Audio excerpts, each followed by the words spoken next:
धोक्यात घातला. त्यांनी जीवाची पर्वा न करता, कारण की औरंगजेबच्या समोर तर त्यांच्या समोर त्यांचं फारसं काय म्हणजे त्यांची उंची पण तेवढी नव्हती, पण त्यावेळेस त्यांनी स्वतःचा जीव धोक्यात घालून संपूर्ण फक्त एकच त्यांच्या समोर एक विचार होता की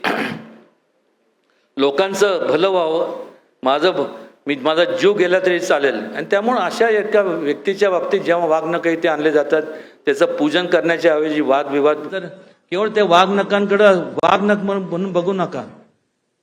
ह्या वाघनखांनी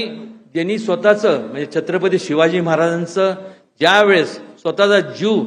धोक्यात घातला, त्यांनी जीवाची पर्वा न करता,